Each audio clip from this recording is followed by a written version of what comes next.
Good morning. We are live on the Coast to Coast podcast. We call it Coast to Coast because my name is Scott Kennedy. I'm in Atlanta. This guy over here, he's Nick Kendall. He's in Seattle. So we are Coast to Coast. We're about as far away from each other as we can possibly get and still stay in the continental U.S., but we try to be close to you on pretty much every day and sometimes twice a day where Nick and I are together podding to you guys. So welcome in, everybody. Nick, how are you doing this morning? I'm doing pretty well. It's not raining out here, and we got a big baby appointment today as well after this. So once we're done here, gonna walk the dog quick and get the show on the road and get ready for a fun, maybe impactful holiday weekend with everything. And excited for the college football playoffs. Just stoked for that. That's Monday? Monday. Yep. Monday, I think. Okay, yeah. Looking forward to it. It's, with the holidays and stuff, my mom's birthday is Sunday. My birthday is next week. I kind of lose track of what's what this week. Kids are home from school. Pets' heads are falling off. I know that one. It's anarchy. It's anarchy. But we know I can keep track of it because I know we had a game last night, Thursday Night Football, so today must be Friday. Boy, the Browns are looking good, Nick. Man. We talk about draft picks and stuff and the importance of them and how the two of the best teams in the NFL right now gave away half their picks the last couple of years, and the 49ers and the Cleveland Browns. Ah, man, that must be nice to give away your picks and be in a good position. I would know nothing about that, given where my team is at, unfortunately. But yeah, no, good for them. I'm not jealous at all. No, Browns are playing great. I've said it on here probably 3-4 weeks now, Scott. When we talk Coach of the Year, I'm like, Stefanski ? I think I'm going question mark to period. I mean, he's got to be in the conversation. Yeah, I have Dan Campbell in there too, because I think Dan Campbell, he came in as one of the Lions came in as one of the favorites. Mm-hmm. They're like, okay, we expect this, and that usually doesn't work out very well for Coach of the Year. But the reason why they're one of the favorites is because of their massive turnaround in the middle of last year. So let's say they finished 7-1 last year. Well, he didn't get credit for that, but you're then banking that credit and taking it moving forward and counting it against him for Coach of the Year. I think you kind of just put it all together and say, man, you don't take the Detroit Lions and go 19-5 and not give the man the Coach of the Year. So I'm on the Dan Campbell bandwagon. We'll see how they finish these next two games. We'll see where the Browns finish these next two games. It kind of feels a little Spider-Man pointing meme, though, when you talk Cleveland versus a Detroit, right? I mean, Cleveland's been in a better position like the last few seasons, but they lost Nick Chubb. Deshaun Watson was terrible, and you've gone through PJ Walker, DTR, and then you bring in Joe Flacco. You've been missing both your offensive tackles for most of the season. You're still humming. You have a better record than the Chiefs. All right, you're that selling Browns. me. Yeah, you're okay. You're playing you're playing in a tougher division. In the AFC North too. I mean, it's Stefanski's been unbelievable this season with the circumstances. Yeah, you've got a tougher schedule. I wouldn't. It was one of those where I've been leaning Campbell. I won't argue against you for Stefanski either. I had, up until the last couple of weeks, I think they're just kind of running out of gas. D'Amico Ryan, Shane Steichen. Yeah. But they're sitting there at 8-7. They both lost last week. I think that one's come off just a little bit because then when you look at Stefanski at 11-5 and everything they've overcome, and then you look at Detroit sitting there at 11-4, knowing the turnaround they've had over the course of the last season and a half. I've kind of gone that direction on those guys. Yeah. Well, listen, everybody, some of the things we want to get into a little bit.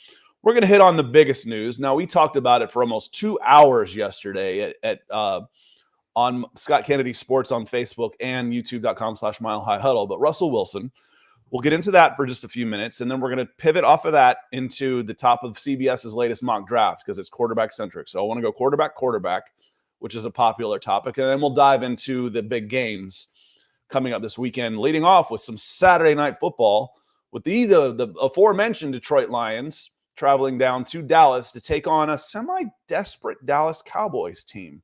But we go live.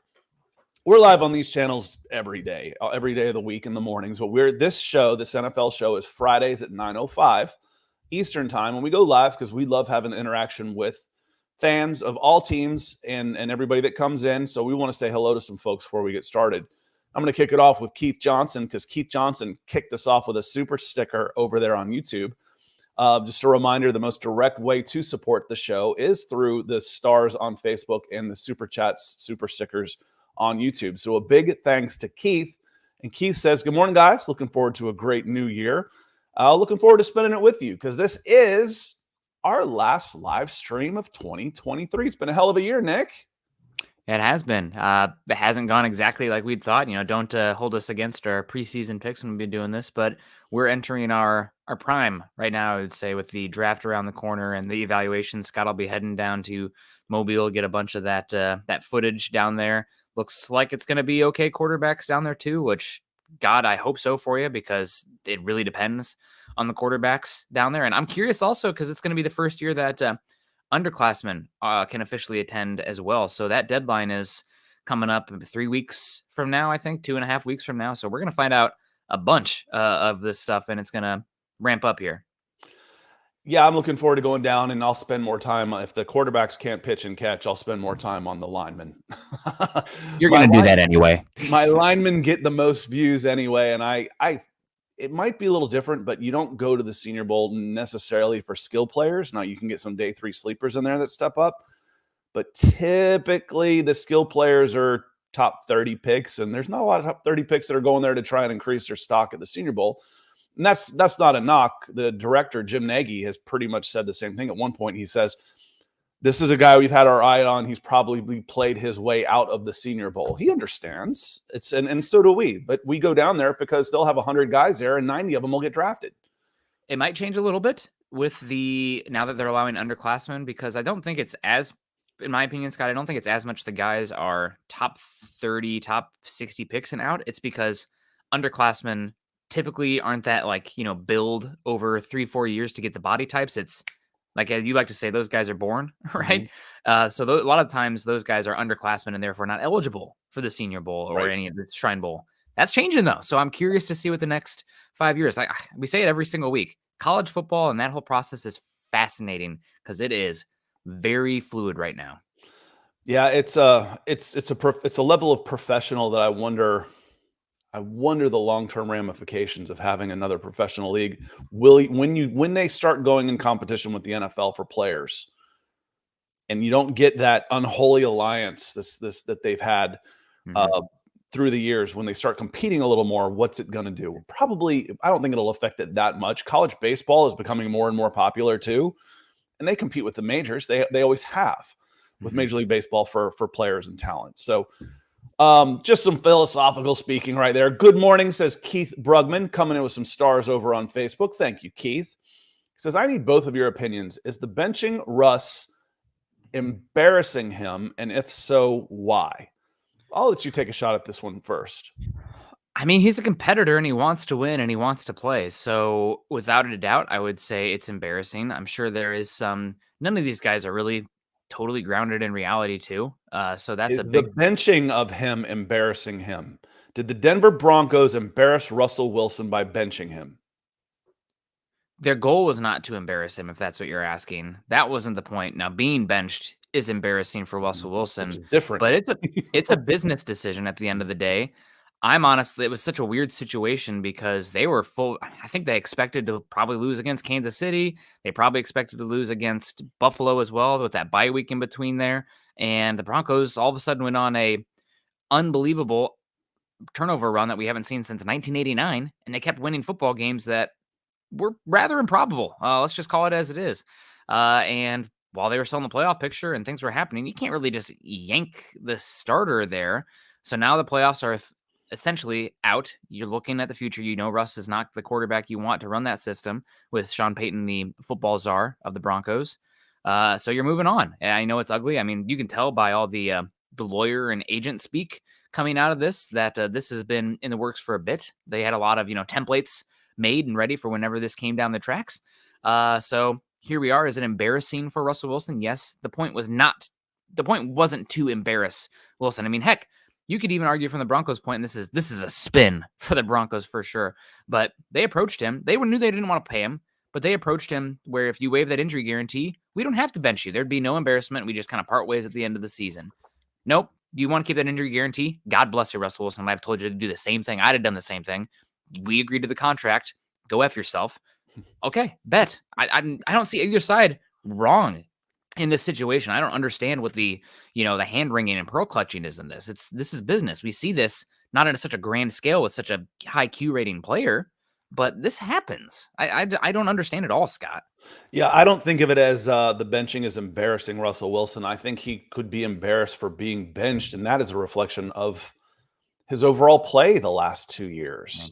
His play as a Denver Bronco has not been anywhere near good enough to justify what the Denver Broncos have paid for him, and we're on the hook for him. Yep. George Payton, the general manager for the Denver Broncos, should be embarrassed. The ownership for doing that should be embarrassed. The Seattle Seahawks should sit there and kind of laugh and say, thanks, with all this stuff and getting out at the right time. We say sometimes it's better to sell a year early than a year late. The Seattle Seahawks made a good deal for themselves. Yeah. And I said that from the get-go. This was for a want-away player, for a guy that wanted to get out. That was a good deal for them. Now, real quick, Nick, where are some of the places? And let me hit on this, then I'll pass it over. When they move on from him, he will be put on waivers. He will clear waivers, and then he will be a free agent. So the only thing you will be on the hook for salary cap with Russell Wilson is, as a new team, is what you decide to pay him. You don't have to pay him anything because, as Nick said, anything that you pay Russell Wilson just offsets the money he's getting from the Denver Broncos. So if he's getting $40 million from the Denver Broncos and you sign him for $5 million, he's still getting $40 million. It's just $5's coming from you and $35's coming from Denver. There's no incentive for Russell Wilson or the team he goes to pay him anything more than the veteran minimum. So who are some of the teams that would be worth taking a shot on Russell Wilson on a $1.2 million 1-year contract next year? Well, frankly, all of them, but who makes the most sense? It's going to be the quote-unquote losers in the Justin Fields market, I think. I think Justin Fields is certainly will be the more demanded option out here, and I think we'll talk about it a little bit probably today if we get to it. But the quarterbacks, probably the top 3 are going to come off the board in the top 5, and I think it's going to be pretty damn hard to get up to those quarterbacks as well, because there are so many quarterback needy teams. So we'll see how that shakes out. I mean, there could be a trade. Cardinals are a wild card. Maybe, actually, honestly, we have to go back one step. The first question is, are the Cardinals taking a quarterback in the draft? Because if not, if Murray's on the market, that changes things. I think he's number 1. After Murray, if he's on the market, it's Justin Fields. So whoever loses out on Justin Fields, I think, is hunting in the end for that Russell Wilson quarterback. I think the teams you're looking for are probably the Steelers, the Raiders, the Falcons, the Patriots as well, and maybe the Commanders, maybe the Panthers if they're worried about Bryce Young being damaged or anything. But those first 4 teams I think are probably the most likely destination. And I see comments on here, Falcons would kill to have a quarterback like Wilson this season. Yeah, Wilson was playing probably like the 18th best quarterback in the NFL this season. Desmond Ridder and Heineke were probably playing like the 30th to 35th best quarterback in the NFL this season. So it would be a big boost for the Falcons. Again, it's not that Russell Wilson was horrible this season in Denver. He just struggled within the confines of what Sean Payton wants to do, relying a lot on broken plays. And with the contract, if you kept him, you're on the hook financially for 3 more seasons. This is ripping the Band-Aid off and Payton saying, I can get a quarterback to do something similarly output-wise with the same, we're going to pay him dead money anyways, while moving on from Russell Wilson. We'll see if Payton's right. It sets the clock so that you've got your money back out of that contract in 2 years instead of further down the line. That's what this is about. And $37 million saved. Yeah, and the money that you don't have to pay. Yes. Extra money, which you're on your dead cap, but it's like, well, that's not really going to affect the cap, dead cap, whatever. Yeah, but it's still somebody's money. These guys didn't become billionaires by just saying, here, take $37 million of my money, even though we don't want you. Want to say hello to John Harrell coming in. He says, happy Friday, Scott, Nick, and Falcons family. John and Red Swarm were here before we had even started live, so thank you. It's good to see you. Red Swarm says, good morning, Scott, Nick. Wishing all a happy new year to you as well. Zach Powers, good morning. Good morning. He's got a comment. He says, Robert Saleh should be fired. Just because you lost Rodgers, you have no excuse to let your team fall flat on its face. Expecting Rodgers to be a miracle worker doesn't make you a good coach. Now, you have a line on here that I always thought was kind of funny about the Denver Broncos and Peyton Manning taking all the reps with the ones. Like, hey, what's your backup plan here? We don't practice bleeped, right? Tom Moore, classic longtime offensive coordinator there. If Peyton Manning goes down, we're bleeped. We don't practice bleep. So you had Zach Wilson there, Trevor Siemian. I don't know if I would fire Robert Saleh, but just because the defense is still so elite, and I think you can kind of point towards issues here. The big question for me is not Robert Saleh, it's Joe Douglas and the weirdness. I mean, you made the big trade for Rodgers, and then you let Rodgers come in and be like, oh, bring in Alan Lazard, bring in Randall Cobb, bring in this guy. Well, these guys can't play. So is this giving too much power to Rodgers? I don't know, but it's the Rodgers move, and you definitely fell flat on your face. If the locker room was tuned out to Robert Saleh and they were not about him anymore, I think it'd be an easy conversation. But if they're dialed in, and with the way the defense is playing, Scott, I think this is a top 5 defense without question this season, especially considering how bad the offense has been on the other side. I mean, Zach Wilson has been the singularly worst starting quarterback in football this season based on EPA per play and all the stats. And this has been a good Jets team when you look at the advanced good Jets defense. So I don't know if I would fire Robert Saleh, but it would be completely dependent on, is his message still getting through? Do the players are bought in, listening to whatnot? So you have to be there to really answer that. So that's where I'm at for Saleh. I was going to try and make a comparison to okay, well, what happened to the New England Patriots when Brady went down? Well, they went 11-5. They were much farther ahead as a program, as a system, all the players still had the around line. them. Yeah. And Matt Castle was, again, I agree with Zach to a certain extent. You couldn't go into this with Zach Wilson as your backup plan. When Rodgers went down, you should have been on the phone with Joe Flacco. You should have been on the phone with some other guys and figured out what it took. And I thought they brought Flacco in and decided against it. If I'm not mistaken, they did have that conversation with him. He was there years prior or last year or something. I mean, I can picture him in that uniform, but I don't know what year it was. It might have been this year. I don't know. Yeah, it's just again, Zach Wilson was not the answer. That's been a killer. And we've said it before. It's not the players, Coach told me this a long time ago. It's not the players you miss that kill you. Right first round picks from San Francisco that went other places. It's not those guys that are somewhere else that kill you. It's the guys you get that can't play that kill you. When you sink a number 2 into Zach Wilson and try and play and funnel him into the game, that's what's killing you. And you couldn't just force that to happen. Zach, you've got some good questions. We'll see if we can get back to these. I want to say hello to some more folks that have jumped in, including Bucks, Rays, and Bolts, our Tampa guy. Big game. We'll get into this one too. Big game with Tampa and New Orleans can sew up the South. Tampa's playing well. This isn't just a NFC South weak schedule thing. Tampa's playing some good football right now, and they could sew up the South again. 3rd, 4th straight time. That hasn't happened before. So we'll keep an eye on that game for sure. Good morning, Keith Johnson. We say good morning to Keith because Keith came in with some stars just a little bit ago. And then Rattlesnake Master coming in. Good to see you coming in with that orange. Appreciate the super chat, my friend. He says, I know we were talking movies last week, but I missed the live. Take this super and go see Godzilla -1. I promise you. Love from a sad Nebraska from Broncos fan.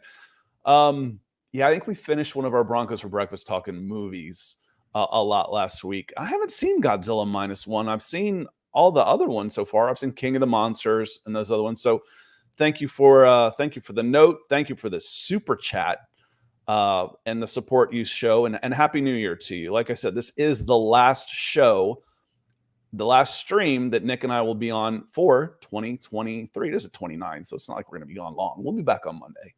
I'll be back on Monday. I'll be back on Monday to talk some sports. I'm not doing anything on New Year's Eve. I'm old and don't drink. I'll be in bed by 11. Keith said this about going back to Russell Wilson, and then we'll move on here shortly. I had suggested this, but then I called into questions that I got some answers from yesterday. Couldn't the Broncos just keep Russ? Because yes, financially speaking, you're better off just mothballing him. because his cap hit next year is not as big as his dead cap will be.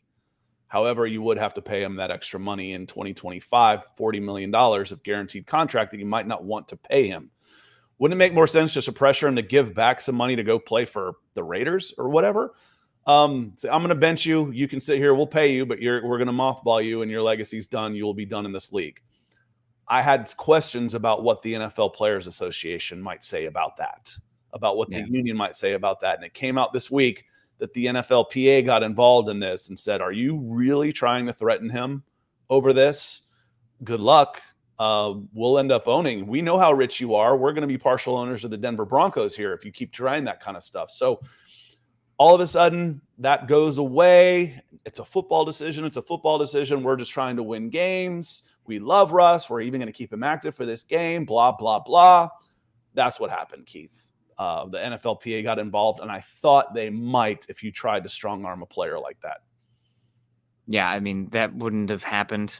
He would have – they'd have been potentially on the hook for the money if he got hurt in that situation, you know, keeping him or just full on sitting him without the intent to release him when, you know, the cycle of the year happens. I think the NFLPA definitely would be involved. Right now, I'm not on team either side from the semantics of it.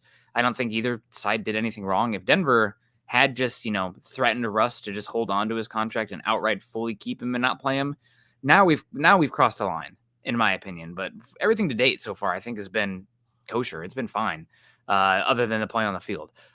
But that's I can't imagine doing that. Maybe it's so complicated too because of the way the contract works. You can't really trade him and send him a place either. So really, you're screwed. I mean, you can't really do anything about it. You just have to wash your hands and hope that your coach can find as good of quarterback play as what you got from Wilson this season, if not better, for pennies on the dollar, since you're going to be so emphatically on the hook for Wilson over the next 2 seasons.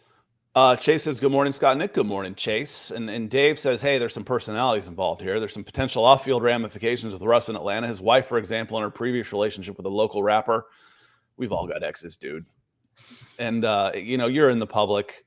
It's a big city. There's about 5 million people in Atlanta. I don't think that way. You know, you don't even have to live here. You know, Russ isn't moving here for 10 years if you were to come to Atlanta. John Harold, appreciate the thought. I sent a super chat, but it's not in the chat. It didn't go through. I checked the back end, and if it does and it doubles up on you, I'll send you money back if you decide to re-up. If not, that's cool too. You've been a big supporter of our show. And we appreciate the thought. It's the thought that counts. We appreciate you thinking of us. Dave says Stefanski and Hackett offenses are different. Flacco would have struggled in that Jets offense. Hackett sucks. Everybody would have struggled in that. Isn't one of the best quarterbacks of all time, and who's calling his own plays and doing everything that he wants to do and is capable of doing it. Rodgers is Rodgers. Rodgers has made Hackett, not the other way around. So I get this, but Flacco's still better than Zach Wilson.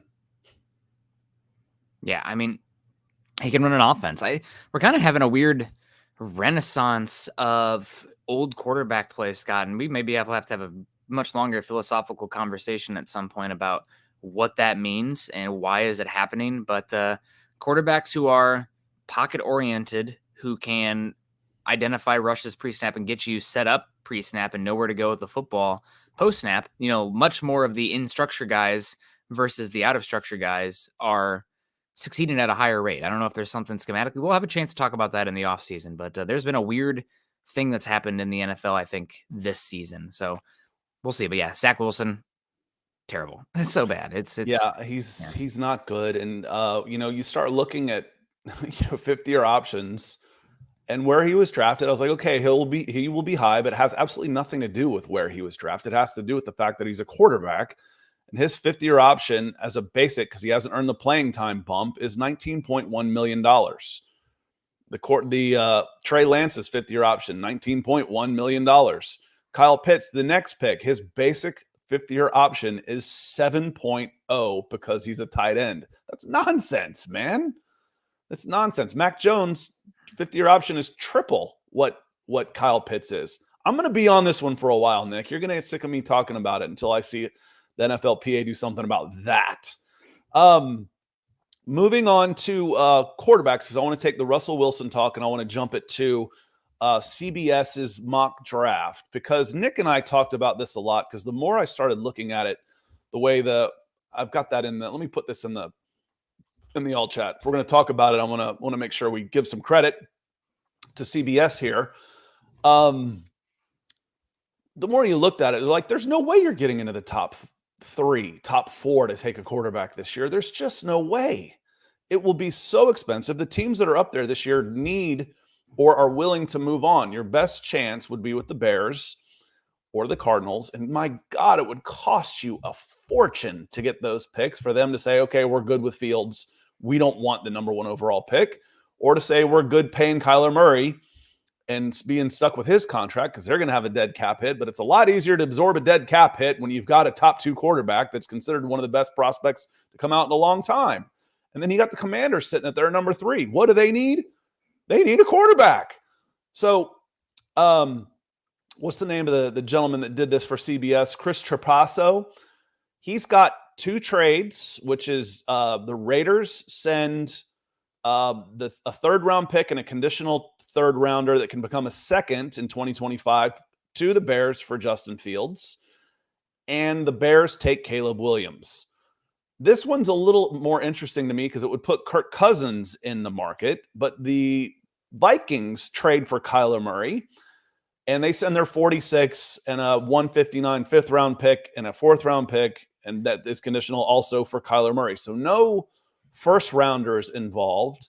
And then the Cardinals take Drake May, and then Jaden Daniels goes number 3 overall. I see that's how it's going to go, man. It's just the way that the quarterbacks are, the way the teams are desperate, unless you get something that comes up, like, say, the Cardinals jump back into that number 3 spot, and they already took their quarterback, and then they get Marvin Harrison. That, like last year, we saw that with Houston. Otherwise, it probably would have gone quarterback again, but they went in because they already took their quarterback. So I just think it's going to be awfully difficult to get into those spots to take a quarterback this year. Yeah, and I think we kind of talked about it on yesterday's show. Again, coming back to the landscape changes in college football, I'm worried that your day 2 quarterbacks, while they've always been a lottery ticket, especially day 3, those are penny stocks. But I think that's going to become more dramatic going forward with the advent of the transfer portal and NIL. Quarterbacks who are, questionable playing at non-power conferences that are not, these lottery ticket kind of guys or blue chip prospect kind of guys are going to transfer. One that I'm thinking right now that comes to mind is Riley Leonard at Duke. There was talk about him. Hey, maybe he could be a first rounder. He's really talented. He's got no receiver talent at Duke. He's getting hit pretty consistently. Duke has Galko did a great job with the defense, and Leonard was a good quarterback for them, but he was hurt. Could have come out this year and gotten paid. If it was a decade ago, maybe that happens. Now he enters the transfer portal. He gets a pretty penny to go play at Notre Dame, and poof, one of your potential viable developmental starter types is back in college. So I'm curious to see how that landscape looks. I'm wondering if this is going to force teams to become even more quarterback obsessed early in the draft. Like, if you are even close to a starting caliber graded quarterback, snap, top 5 pick. I mean, the risk is high, I know, but you know what else is risky? Not having a bleeping quarterback. So I'm curious to see what happens there. I do think, Scott, there's still a chance that Marvin Harrison Jr. ends up with one of these top picks, because some of these teams could be poor enough that are like, listen, we know we need a quarterback here. We don't love, let's say, the 3rd quarterback. We don't love Jaden Daniels. We absolutely love Marvin Harrison Jr., and we know we're not a quarterback away. We're going to be picking early again next year.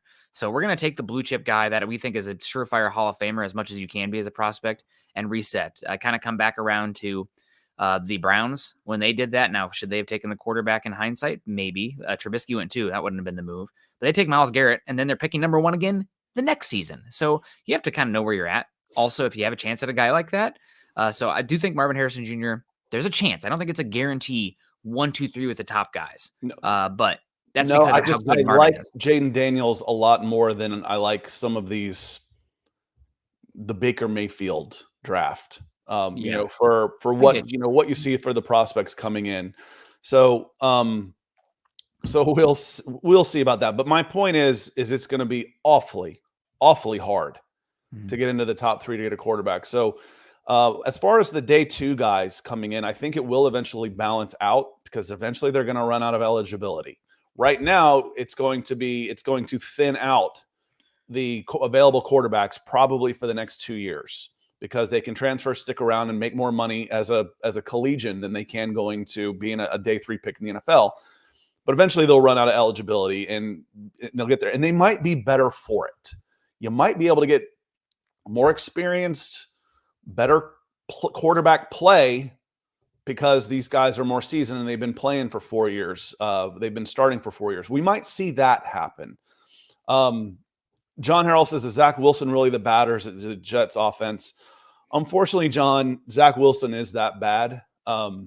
He's got some tools. I wonder if with that arm and the athleticism, like, man, maybe that kid should have been a pitcher. Because he's one of the few guys I've ever seen at this level that the more time you give him, the worse he is. And that's a big, big concern. Just if you flush him out of the pocket and he can't think and he's just got to run and read and throw, run and spot and throw, he's okay because he's got tools. He's athletic and he's got a hell of an arm. Mm-hmm. If you make him contain him in the pocket and just run a cloud, let's rush 3 and just make you sit there and make him sit in the pocket and make a decision and throw. He's horrendous. Yeah. And that's a concern, man. That scares the hell out of me. Yeah. I almost wonder if it's, not as much related to time, Scott, but more so having to get off your first read. If your first read is open and by scheme and design and he knows where that first read is, God bless. He can get it in there. But if that first guy's covered and you force him to work off and have to read, okay, based on the coverage, where should I go with the football? Which gives him, that's what I mean by giving him time. He's got to if he's got to go through his reads, and him going through his reads it's as bad as I've ever seen. It really is. It's as bad as I've ever seen at this level, and that's a big concern. All right, we've been 30 minutes. We haven't even started talking Cowboys yet. I did want to talk real quick. I see Dave say, I'm going to list 2025 quarterbacks here, just so you have some names to look out for here.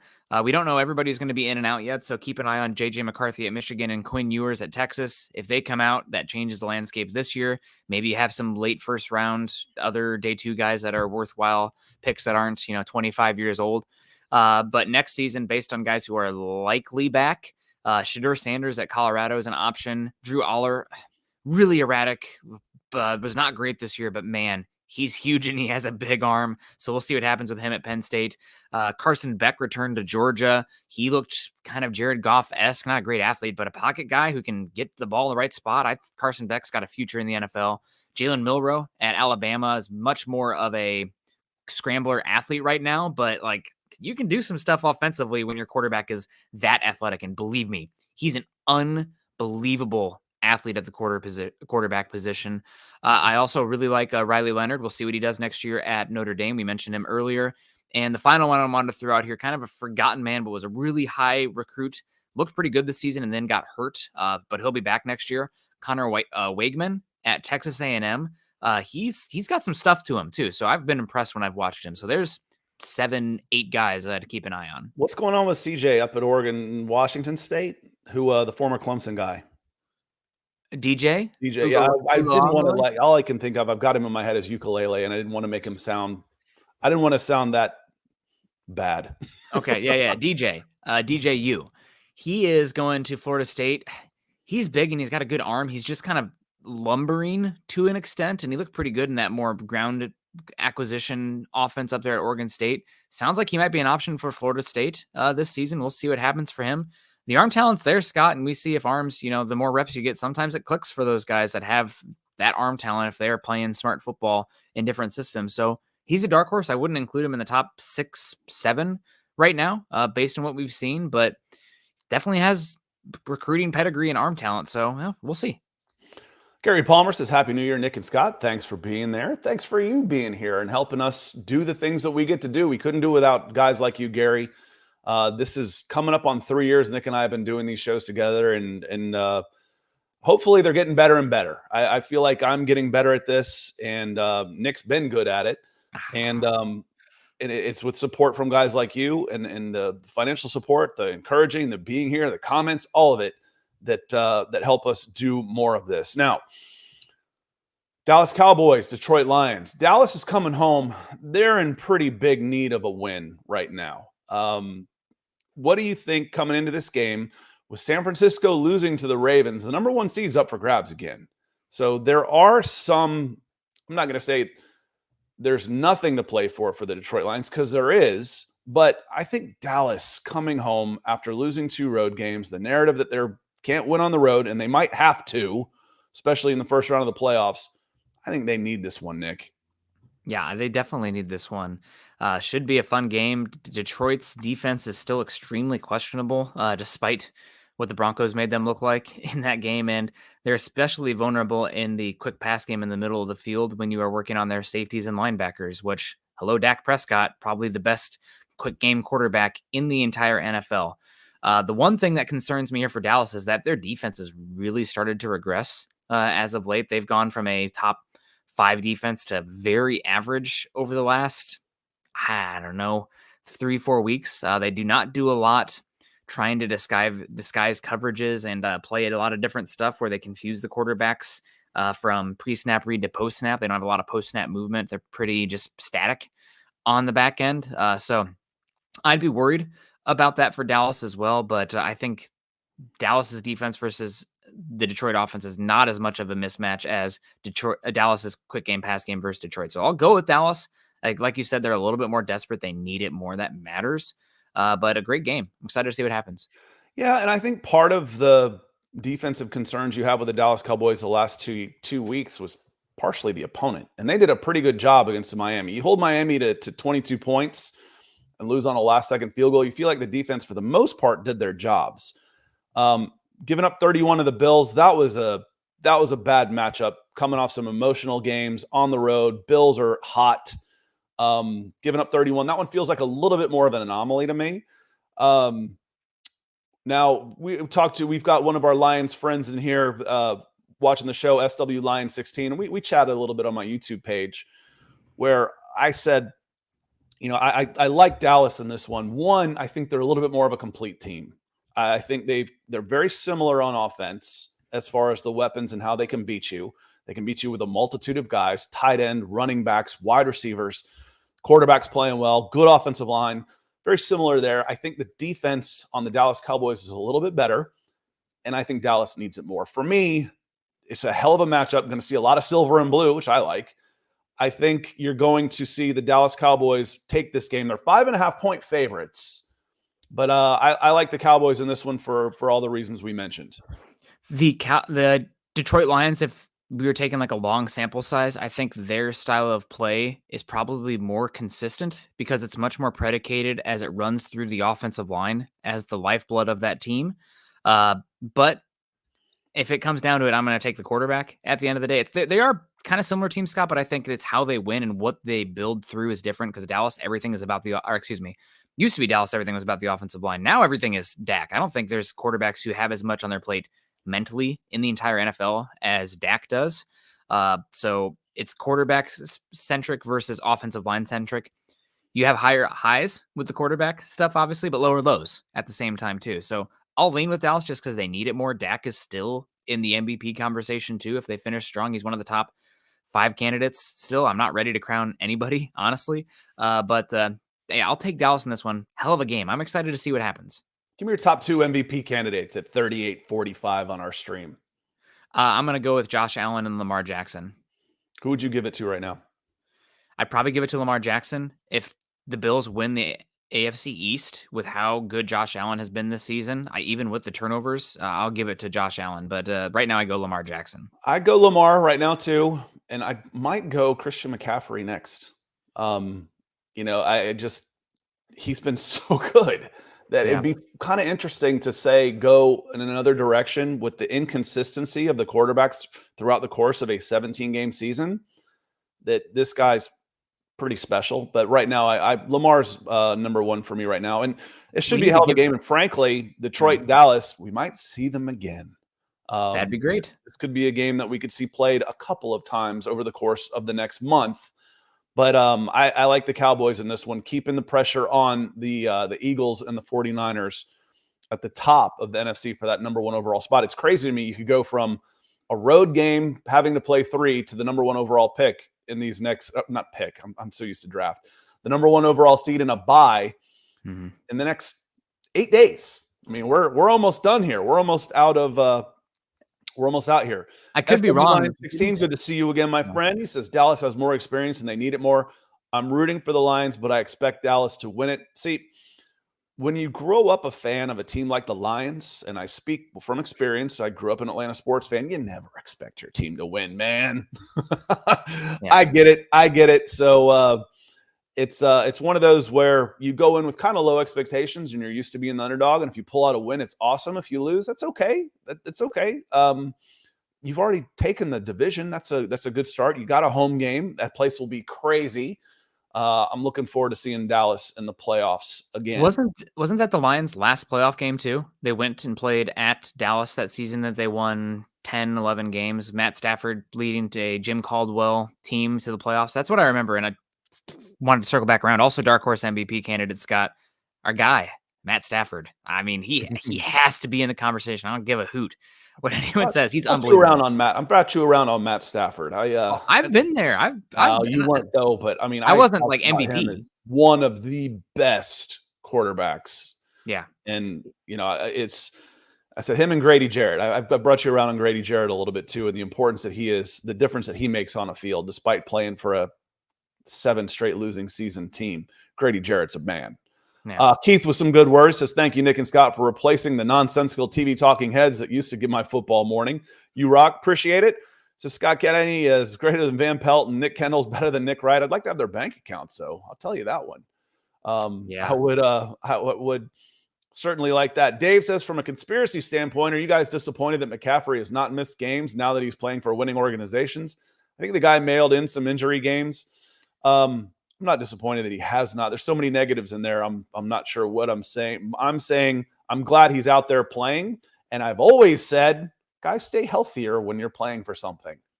It just happens. It might be a team-oriented thing here too. Listen, we stink. We're not going anywhere. Why are we going to put our highly paid asset that we want to keep here in meaningless games, right? That's something, guys, when you get injuries, a hamstring or a little bit something lingers a little longer when the season's over. Like if the Broncos are in a playoff push, we might see Greg Dulcich back this season. Now that it's pretty much over, Greg, ice up. We're going to evaluate Lucas Kroll and good luck next season because you're fighting for a roster spot. Yeah, so that Saturday night game is going to be a lot of fun. It'll be the only game on. It's going to do a monster number for ABC/ESPN. For Disney, it's going to do big numbers. Looking at the early slate on Sunday, Patriots, Bills. Bills need to win that game. That's, to stay where they are because they're not safe for playoffs. That's at home. They're almost a 2-touchdown favorite. Falcons and Bears becomes the Justin Fields Bowl. The Falcons are not technically out of it, but the interesting thing in that is watching Justin Fields and then watching the knee-jerk reactions from Atlanta Falcons fans being tied to possibly Justin Fields coming home and being the quarterback next year. Either I don't want that bum or we've got to have this bum. It'll be a lot of fun to watch that one. Raiders at Colts. The Raiders are technically still alive, I think, by just the skin of their teeth. The Colts need this one. They are in the 7th spot. Raiders at Colts. Colts have been struggling a little bit lately. They're 3.5-point favorites, Nick. Yeah, you almost have to wonder if the Colts, bubble's about to pop here. Raiders have been playing really hot recently. I think I'm going to ride the hot hand here. I think the Raiders are playing a little bit more inspired football right now. So I'm going to go with the Raiders. The line has the Colts at, of course, it doesn't show up obviously for me. 3 for the Colts, 3.5 for the Colts. I definitely am taking the line there. I think Raiders are playing decent football and inspired football. And also they're fighting for their coach to get a shot to stick around. So I think that matters. I will go for the Colts on this one because I'm going to go with the home team. I think the Colts, have they completely run out of gas, or will they get that jolt they need coming home and playing? I'm not sure. We'll find out because this game will give me the answer. I think they've been overachieving all season, and part of that is good coaching. Getting Michael Pittman back will help. Him being out is a big, big loss for that team. So he's been limited, but right now expected to play. So we will see how that one goes.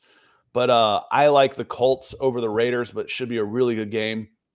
Red Swarm says, I'd love to pick your brains about what Kirk Cousins would look like running an Atlanta offense or a different kind of offense. And let's get into that next week. We've got that'd be a good Wednesday topic where we go for, hour 5. Let's get into that next week for sure.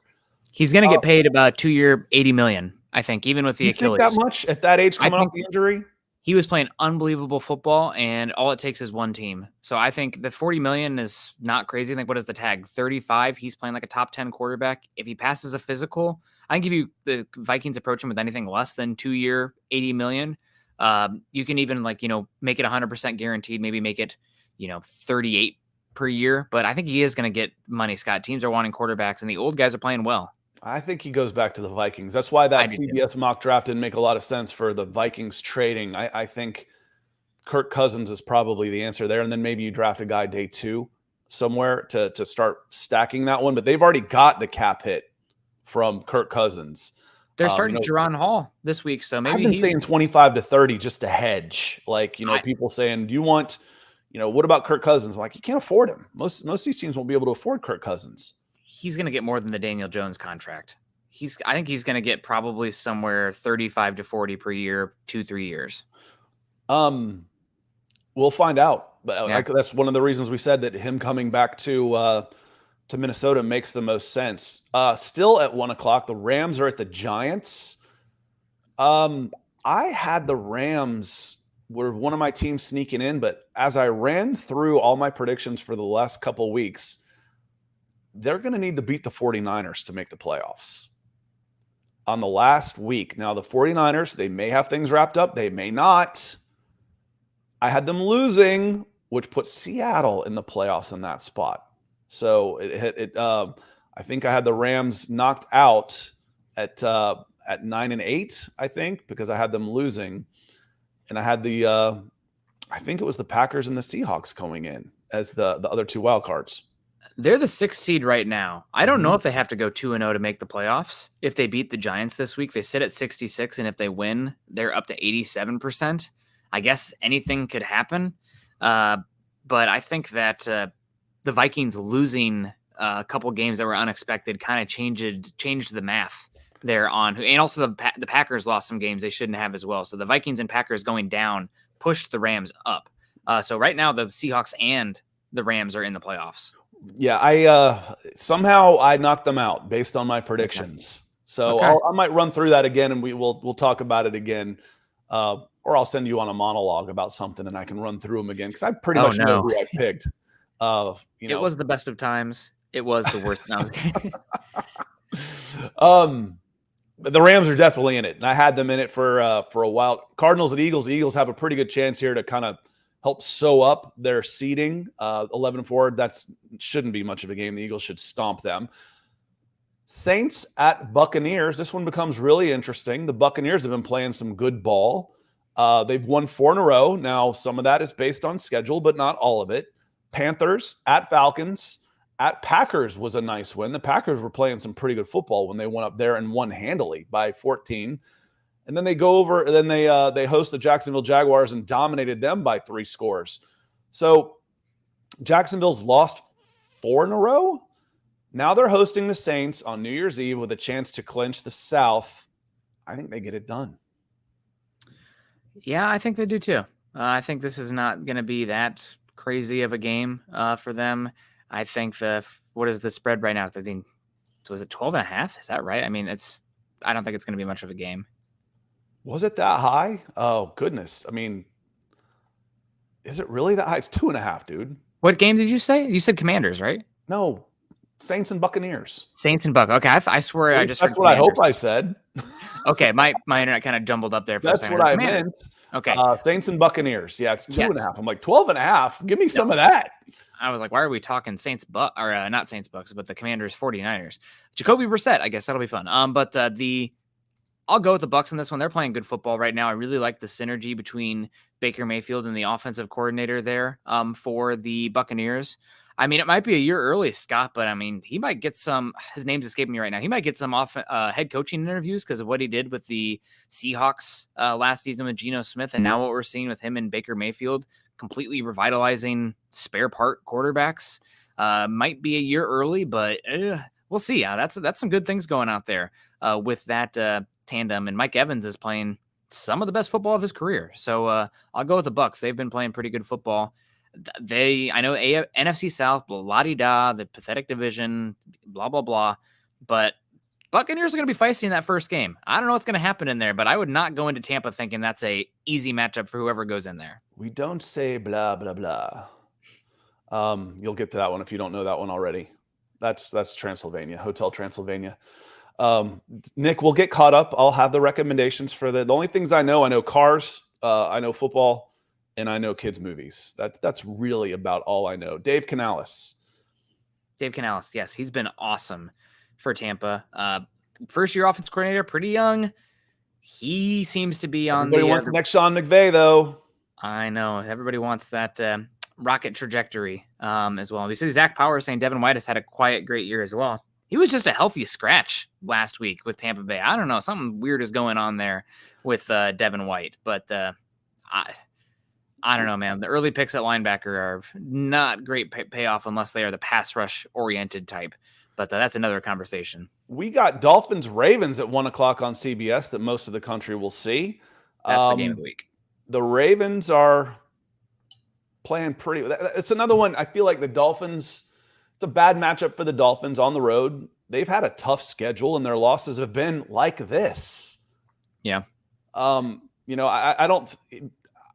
like the Ravens in this one at home. I'd probably like them on a neutral field too, but that doesn't necessarily mean I think the Dolphins can't make a run in the playoffs. The Dolphins are good. I just think the Ravens are better right now. Ravens are 3.5-point favorites. ESPN's Gamecast says 56% win for the Ravens. Yeah, it's going to be a tough one just because of the matchup of the Ravens offense versus the Dolphins defense. The Dolphins defense has been one of the singularly best defenses in football over the last 5-6 weeks. Vic Fangio's got them humming, and that's after Jalen Phillips went down. Bradley Chubb is playing like a top 10 edge rusher. Their ability to Andrew Van Ginkel, Scott, I don't know how much that name rings a bell to you, but former Wisconsin Badger, he's been playing unbelievable football out them, kind of as a hybrid edge rusher off ball kind of guy. He's been fun as hell. And you got Xavier Howard and Jalen Ramsey playing good football as well. So that Dolphins defense has been very fun to watch. However, they, like a Vic Fangio defense, are one of the lightest box count defenses in football. They will do everything they can. They'll let you run all day long, as long as you're not giving up the big plays, and they're going to be playing cover 6 match quarters until the cows come home, which can be vulnerable to your run-oriented quarterbacks. So I'm going to expect RPOs, zone reads, and Lamar Jackson. Just a tough matchup for the Dolphins defense overall. But yeah, they are pretty rough. Yeah, just talking about box count numbers, Scott. They're like 31st and 30th on all downs, 30th overall in box count percentage overall. So they like to play light boxes. I think it's a bad matchup for them. Oblivion Empire, he's here. Good to see you. Says, how's it going, Scott and Nick? It's going very well. SW Line 16 says, I think the Rams clinch a spot if Seattle loses to Pittsburgh and the Rams beat the Giants. Possible. Yeah, there's the wins in there. The loss, the thing is I just went back through it. I told you it wouldn't take me long, and I got the same results through the playoff machine. Now, if their playoff machine, ESPN's playoff machine, is correct with the tiebreakers and whatnot, I've got Seattle winning their next 2, which puts Seattle in as the 6th seed at 10-7. And then I've got these will be big games. These are certainly no gimmies. I've got week 17, Green Bay winning in Minnesota. And then Green Bay, then where are they? Who do they play the next week? Where'd you go, Packers? The Packers. Home against the Bears. The Bears, yeah. And that knocks out the Rams because I have them losing to if they lose to the 49ers. Wild. Okay, well, that would be really unfortunate. 2 teams. Now that the Broncos are out, 2 teams that I'm like praying that they make because they're fun to watch, the Bills and the Rams. Yeah, so I hope they make somewhere in there, the 9-8 Packers would have the tiebreaker on the 9-8 Rams. I'm not sure if they played each other or not early. I don't remember. But that's where the tiebreaker goes in. So Vikings, Packers are huge. And the Vikings aren't out of this thing either. The No. Vikings could absolutely go for sure. So it's going to be. I'm a little bit more interested in the AFC because I think the teams fighting for wild card spots are better teams, but still, it will be fun to watch some of these teams fighting for these final playoff spots because there's 5 teams that at least that can still make this thing, including the Saints. Mm-hmm. The Saints win this thing, all of a sudden the NFC South is wide open again. Or do the Buccaneers, who do they finish with? See, I just had this in my head. The Buccaneers finish at Panthers. Never mind. All they have to do is win at Panthers. Buccaneers are in good shape. Buccaneers are in good shape. Yeah, the easy cheat here, Scott, for the last week of the year is it's always going to be a divisional matchup. So you have a pretty good chance who it's going to be. But yeah, we got a Oblivion Empire coming in, rocking the Falcons, Georgia tattoo there, saying, let's go into the New Year's feeling great. Let's go Dirty Birds. Good to see Oblivion Empire. Thank you so much for the support. And also saying, hit those likes, guys, show the show support. These guys are doing great. Appreciate that, Oblivion. Sometimes we need that pick me up. At least you can say it. I can't say show the show somehow. Thank you for showing the show support. And I just trip on that all the time. Speaking of which, this becomes really important. The Steelers are still alive. As soon as I finally come off the Mike Tomlin bandwagon, he shows me why I love Mike Tomlin. Steelers at Seahawks at 4:00 is a huge game for both teams. Yeah, I'm going to go Seattle. I think they got the better quarterback. The fact they're playing at home, you're talking about a cross-country trip here as well, across all the time zones. I think that's pretty tough. I don't know if Pittsburgh is ready for the darkness. However, talk about a team who's ready for some ugly football and playing in the rain. That's the Steelers for sure. So I think Geno Smith, though, better quarterback. I think it's going to be that simple. And playing at home, I'll go with the Seahawks here. I will too. And then, I'm a Mike Tomlin stan. They'd be 8-8 going into their final week. And we'll see how that one finishes. But the Seahawks, I got the Seahawks winning out. 10-7, 6 seed in the playoffs. So I think they're playing. Their matchups are solid for them to finish here. With the Steelers kind of stumbling down the stretch a little bit. They were home last week, if I'm not mistaken, which they got a big boost from. I think they're going to struggle on the road a little bit. Bengals at Chiefs. Arrowhead hasn't been the fortress lately, and the Bengals, they struggled last week. I think that's who they lost. They got the Steelers handed it to them, and the blue may have come off a little bit of Jake Browning. How do you feel about this one? Because this is a big game. 8-7 Bengals, 9-6 Chiefs. I think Chiefs take care of it. I think that the Browning train the wheels have come off a bit, and I'm going to trust the Chiefs defense and Steve Spagnuolo to get it done. I can't imagine Patrick Mahomes following up one of his worst games of his career with another one of his worst games of his career. So I'm going to go with the Chiefs in this one. Also, yeah, good call by Clyde. Kelsey bounces back. The Bengals have been pretty poor over the middle of the field this season. On the back end, the defense has fallen off pretty hard. They've been one of the bottom 5 defenses, bottom 10 defenses in the NFL. I can't imagine Kansas City losing back-to-back, especially after getting embarrassed last week. And they won 3 in a row, and at Jaguars, all of a sudden isn't the win that it looks like. Colts at home, they dominated the Colts, and then Vikings at home, and then they got their lunch handed to them at Pittsburgh, and now they're at Chiefs. Yeah, I think it was a nice story, but I think Cincinnati is probably in trouble in this one too. And then finally, the last game we want to hit on, which is a big one in the NFC, the North there, is Packers-Vikings. They're both sitting at 7-8, but they're both still alive too, Nick. Yeah.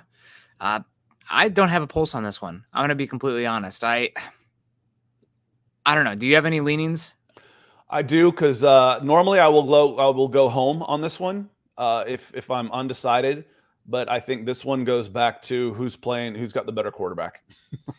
Yep. I think Jordan Love is playing at a much higher level. I think the Vikings have played tough, and I think I think O'Connell's done a great job with that team, considering them losing their quarterback, taking it all the way back to the beginning of the show of what happens when Aaron Rodgers goes down. Robert Saleh should be fired just for how bad they got without their quarterback. Well, what was this team last year? 14-3?